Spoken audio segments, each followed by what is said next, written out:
You may or may not have noticed that I haven't been posting as many history videos as I used to. The truth is that I've been dealing with clinical depression for many years, and in the past 2 or 3, it's become difficult.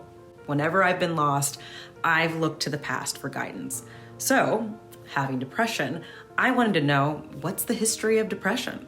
Depression is a mood disorder characterized by long periods of sadness and apathy.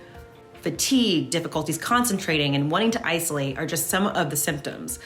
But depression isn't new. Over 3,000 years ago, the ancient Babylonians wrote of people being unable to eat, drinking a lot, and feeling dejected.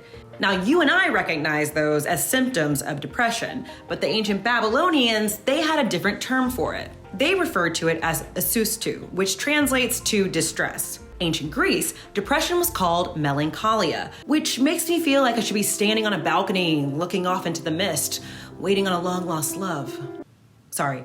Hippocrates thought it was caused by an overabundance of black bile in the body. He encouraged bathing, exercising, eating healthy, and bloodletting. Had me up until the bloodletting. A more nuanced view of melancholia lasted until the Middle Ages, with many people realizing that this could be caused by overwork, grief, or any number of factors. But with the rise of Christianity, some Europeans began to believe that melancholia was caused by the old standby, demons. For centuries, many people dealing with depression were put into asylums, shunned, and completely misunderstood by society.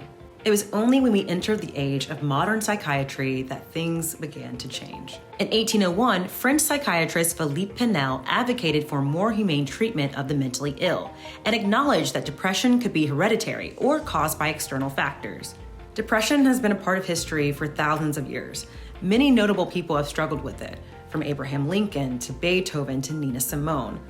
And while we have moved forward with more understanding and empathy, there is still a stigma. And as someone who has it, I felt that stigma as well. But personally, talking about it and being honest with the people in my life when I'm in a depressive state has been really helpful, along with therapy and medication. Now, I'm not a mental health professional, but if you're feeling depressed, I encourage you to contact someone who is, because there's no shame in asking for help.